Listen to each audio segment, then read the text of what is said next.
Welcome to the Wellness That Fits podcast, where we help busy moms eat well, restore energy, and clear brain fog without sacrificing family time or your sanity. I'm Cassie, registered dietitian and mom of 3. I believe wellness should fit your real life, not the other way around. If you're tired of complicated wellness trends and want simple, sustainable strategies for meal prep, holistic nutrition, and time-saving routines, you're in the right place. Let's jump in. Hey guys, welcome back to the Wellness That Fits podcast.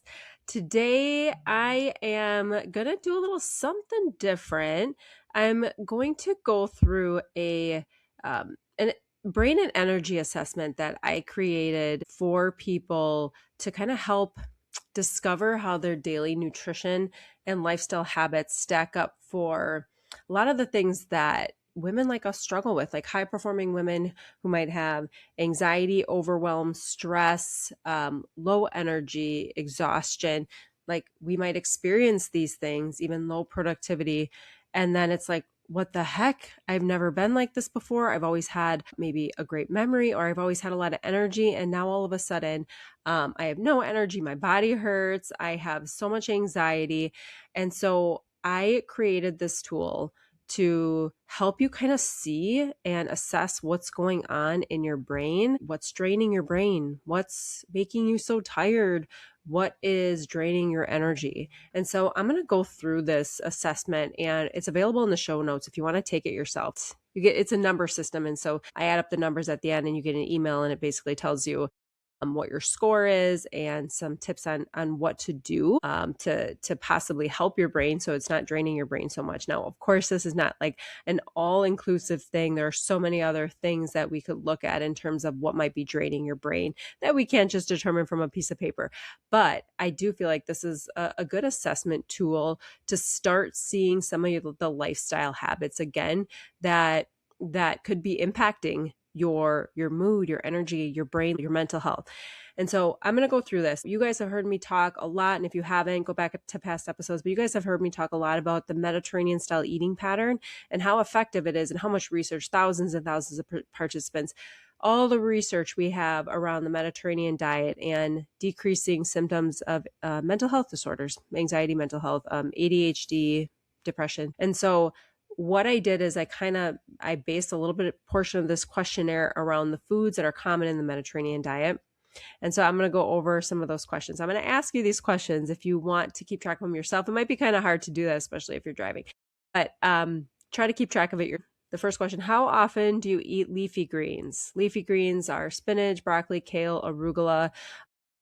As I ask these questions, I'm going to kind of talk through some of the research as well. So there was research done by Martha Claire Morris around specific eating patterns that would lead to lower dementia risk or increased cognitive function. And they found that consistently leafy greens are something that shows up that's associated with better memory as you age. And so how often do you eat leafy greens? 0 would be less than once a week. 1 point would be 1 to 2 times per week. 2 points would be 3 to 4 times per week. 3 points would be 5+ times per week. So I'll just kind of mention that to start the point level, but it's just going to be so much easier listening to me if I don't mention the points. Just go and take the quiz yourself. Next question is: how often do you eat berries, like blueberries, strawberries, blackberries, all the berries? Berries have a very high content of antioxidants and a lot of polyphenols. Also, berries are usually a little bit higher in fiber. For example, blackberries and raspberries are like 8 grams of fiber per cup. So it has a lot of fiber. Berries are associated with better executive functioning. And that's more of like an immediate benefit too. But also they looked at berries from a long-term sustainability standpoint too. And there's been a lot of research on berries and cardiovascular health, metabolic health, brain health, all the things. And so berries are really important. All right, the next question: how often do you eat nuts and seeds? So almonds, walnuts, chia, flax, all of that. And so 0 to 3 again, 0 being rarely, 3 being like 5+ times per week. So think about how often you're eating nuts and seeds in a given week. The next question: how often do you eat salmon or other fatty fish like tuna, trout, and sardines? Are you eating it rarely? You hate seafood? maybe once a month, maybe a couple times a month, maybe a couple times a week. Salmon or other fatty fish is really important because of the omega-3 content and also because of the protein. But there are studies showing that populations that eat more fish and seafood, especially those fatty fish that have omega-3s, is associated with better health outcomes, especially brain health. All of these questions really are focused around brain health. All right, the next question, how often do you eat processed foods? So fast food, frozen dinners, chips, all of that kind of stuff. Are you eating these things daily, 3-4 times a week, 1 to 2 times a week, or rarely? So think about how often you're eating processed foods. I have 3 kids, 7, 5, and 3. And whenever the kids are in sports, it's just so much easier to go out to eat or to just get quick food at the game, at concessions. And that's can be a real problem. And I know for busy families, it can be.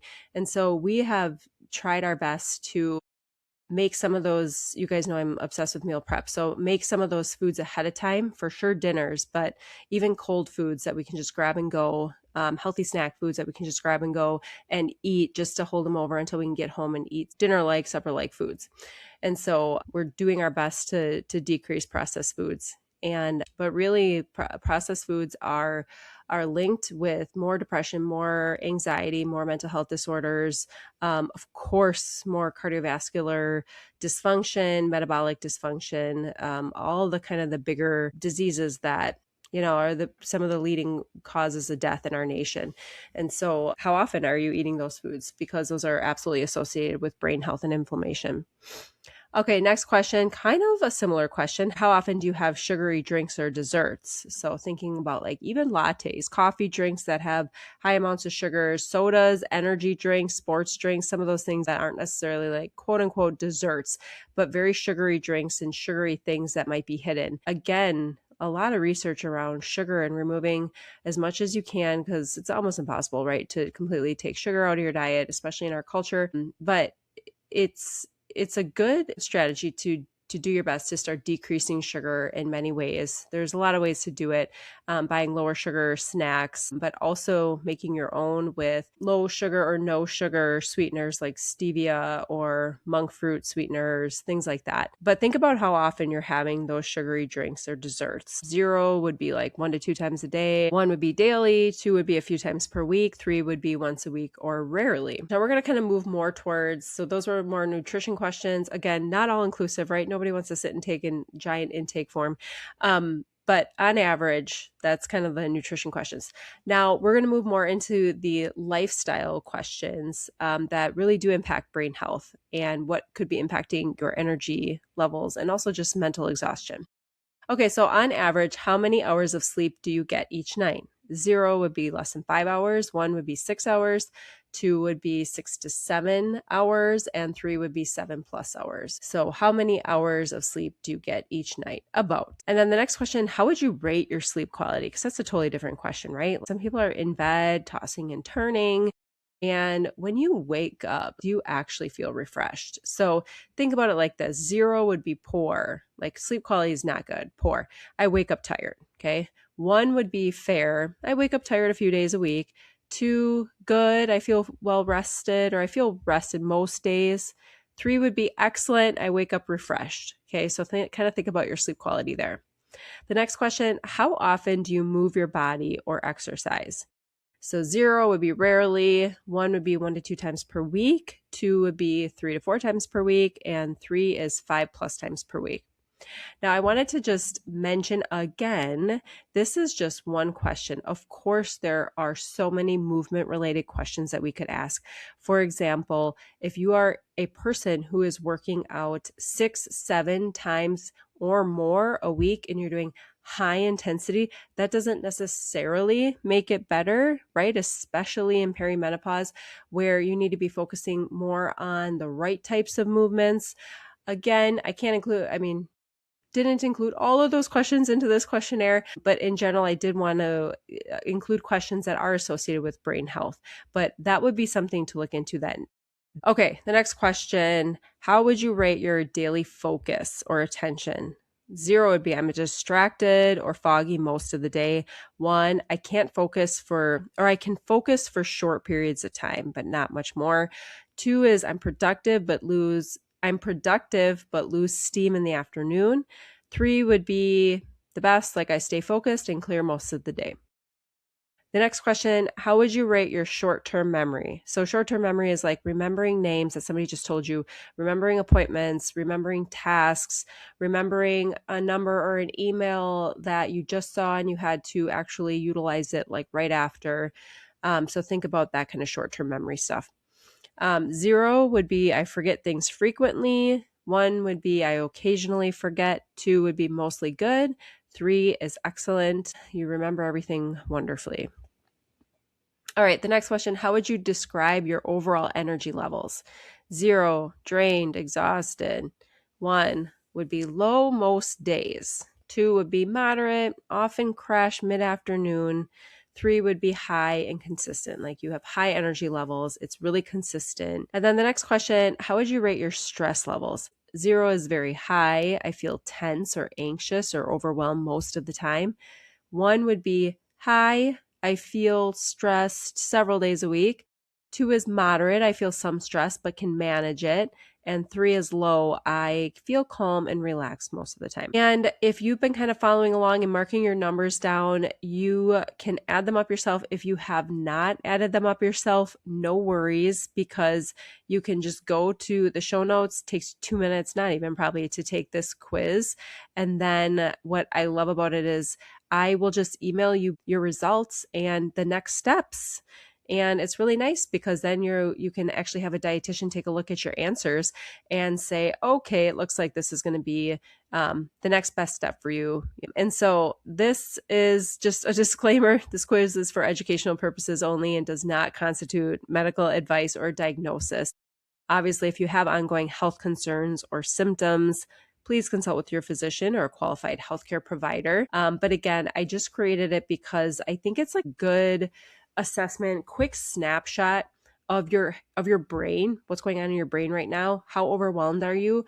It's a good assessment of your energy levels just by answering some of those lifestyle habits around cognition and energy, but then also the foods that might be impacting that is really beneficial just to see on paper.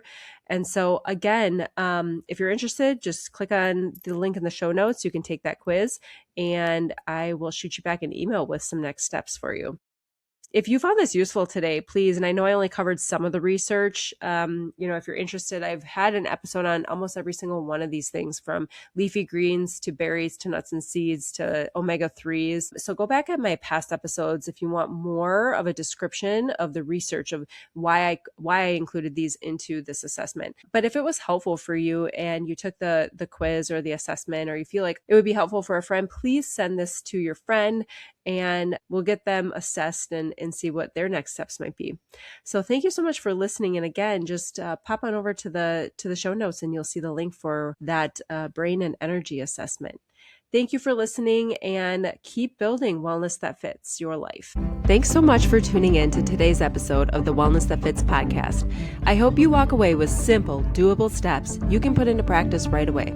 If you loved this episode, it would mean the world if you subscribed, left a review, or shared it with another busy mom who could use some encouragement. Until next time, friends, keep creating wellness that fits your life.